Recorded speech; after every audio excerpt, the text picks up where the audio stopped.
আর স্লোগানে মুখর রাজপথ। রাজধানীর নয়াপল্টন কেন্দ্রীয় কার্যালয়ের সামনে বিএনপির তারুণ্যের সমাবেশের জমায়েত ছড়িয়ে পড়ে কাকরাইল থেকে আরামবাগ পর্যন্ত।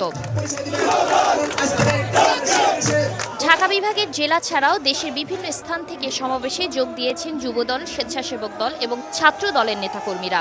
উৎসবমুখর তারুণ্যের সমাবেশ পরিণত হয় মহাসমাবেশে। সমাবেশে আগত তরুণ নেতাকর্মীরা বলেন, ভোটাধিকার প্রয়োগের মাধ্যমে দেশে গণতান্ত্রিক চর্চা ফিরিয়ে আনতে বদ্ধপরিকর তারা। নির্বাচনের রোডম্যাপ নিয়ে তালবাহানা বন্ধ করারও আহ্বান তাদের। সমাবেশের মাধ্যমে তরুণদের যে বেকারত্ব, তরুণদের যে কর্মসংস্থানের সুযোগের ব্যর্থতা, সকল কিছু আমরা সুযোগ সুবিধা দিব। তরুণ সমাজ বিশেষ করে দীর্ঘ 17 বছর ভোট দেয় নাই। বিশাল একটা আকাঙ্ক্ষা আছে, আমাদের ইচ্ছা আছে আমরা ভোটের মাধ্যমে আমরা সেই অধিকার প্রতিষ্ঠাতা করব। তরুণরা যাতে ভবিষ্যতে রাজনীতি করার যাতে পরিবেশ যাতে বাংলাদেশে সৃষ্টি হয়। তরুণরা এগিয়ে আসলে বাংলাদেশের স্বাধীনতা সার্বভৌমত্ব ভুলুণ্ঠিত হবে না। আমাদের যে ভোটের অধিকার, আমরা সেই ভোটের অধিকার প্রয়োগ করে আমাদের একটি গণতান্ত্রিক সরকার আমরা দেখতে চাই। গ্লিটারের টুইন লেমন ও অ্যান্টিব্যাকটেরিয়াল ফর্মুলা বাসনকে চকচকে জীবাণুমুক্ত করে আমাদের দেয় গ্লিটার গ্যারান্টি। সমাবেশে বিএনপির ভারপ্রাপ্ত চেয়ারম্যান তারেক রহমানের লন্ডন থেকে ভার্চুয়ালি যুক্ত হয়ে বক্তব্য রাখবেন। তার কাছ থেকে সামনের পথ চলায় দিক নির্দেশনামূলক বার্তা আশা করছেন নেতাকর্মীরা। ভোট এবং গণতন্ত্রের জন্য, আগামীতে নির্বাচনের জন্য এটা একটা পুরো মেসেজ।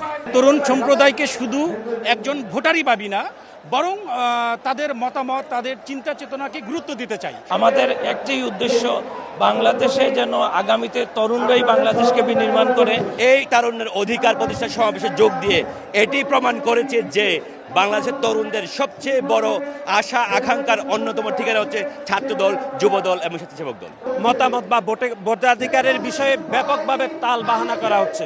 সুতরাং আমরা মনে করি তরুণদের মতামত প্রতিষ্ঠা করার জন্য অন্যতম শর্ত হচ্ছে তরুণদের মতামতের ভিত্তিতে একটি জনগণের সরকার প্রতিষ্ঠা করা। তৃণমূলকে সংগঠিত করে তারুণ্যের আকাঙ্ক্ষা অনুসারে দেশ গঠনে প্রত্যয় ব্যক্ত করেন নেতারা।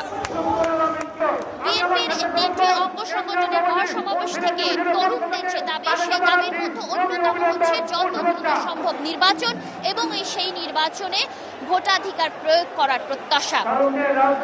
এই সংগঠনের কার্যক্রম থেকে কত দ্রুত সেই দাবি আদায়ে তারা কার্যকর ভূমিকা রাখবে সেটি দেখার বিষয়। শাতিলা শারমিন, সময় সংবাদ, ঢাকা।